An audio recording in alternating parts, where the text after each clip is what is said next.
Magandang hapon mga kaibigan, nandito po tayo ngayon sa Molino, Bacoor, Cavite at nandito po tayo sa isang housing project na pangalan ay Dana Rose Residences.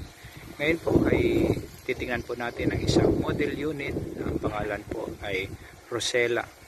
So ang Rosella po ay nagtataglay ng 4 na kwarto at 3 toilet and bath. So pasukin po natin ang kabuuan ng unit. Tara. So mapapansin po natin ang Rosella po ay ganoon din, may bakanting lote sa gilid at meron tayong bakanting lote sa side for garage.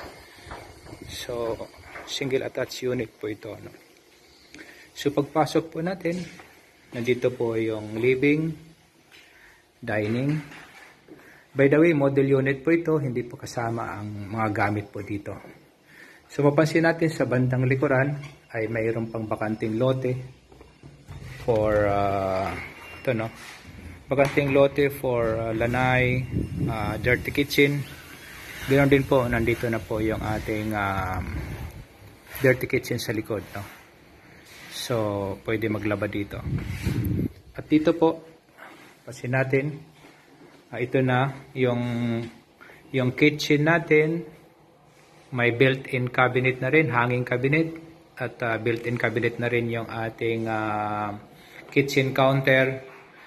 At dito mayroon tayo isang bedroom, isang maids room, o pwede rin ito sa mga matatanda na hindi na makaakyat, pwede rin ito. At mayroon na rin kasama itong built-in cabinet, no? At dito sa baba, nandito na rin yung isang toilet and bath, no? Para sa ground. So akyatin po natin sa taas.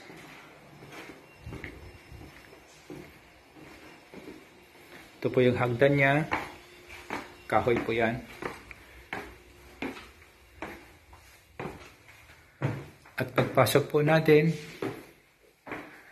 makikita po natin dito ang family area. So pwede maglagay sa laki ng unit, pwede maglagay tayo ng TV dito sa area na to.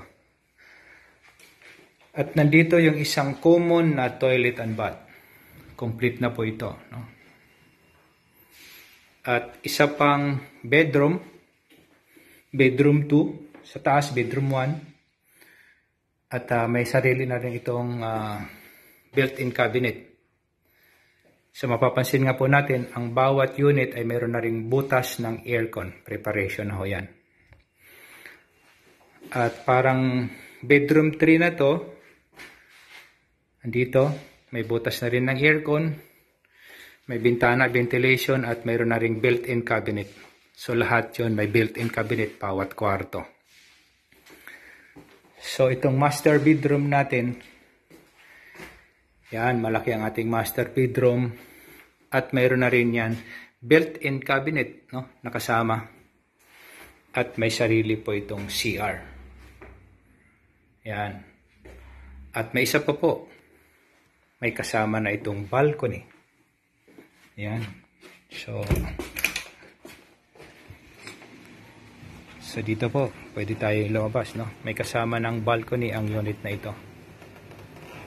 So yan. At mapapansin natin mga kaibigan, nandito na rin yung amenities, swimming pool. Mamaya papasyalan natin ang swimming pool. So yun po ang kabuuan ng unit po mga kaibigan ng Rosella model. Ang Rosella model ay nagtataglay ng 4 na kwarto, 3 toilet and bath. At complete na po ito at may mga built-in cabinet na ang bawat kwarto na makikita natin. So, para po sa mga karagdagang katanungan sa buong detalye, gaano kalaki ang lote, bahay, magkano down payment, magkano monthly amortization, ilang buwan babayaran ang down payment, ano yung mga requirements, so sino ba yung mga qualified na bibili, pwede nyo po ako kontakin, Carlo Miranda sa 0917-826-5401 or 0918-964-0530 or pwede nyo pong bisitahin ang ating Facebook account, CD Miranda 12, para sa mga karagdagang mga property na pwede nyong masilip doon. So, Sana po naibigan nyo po ang video na ito at paki-like na rin po ang video na ito at paki-share na rin po sa ating mga kaibigan, sa ating mga kakilala, kapitbahay, kaopisina para maaaring sa pamamagitan po ng pag-share ng video na ito ay makatulong din po tayo sa kanila sa pag-inform ng project na ito na mayroon palang project nandito sa Molino, Bacoor, Cavite, napakalapit lang. So, yun lang po mga kaibigan. Kita-kita tayo sa muling video na ipapalabas ko po sa inyo. Maraming salamat and God bless.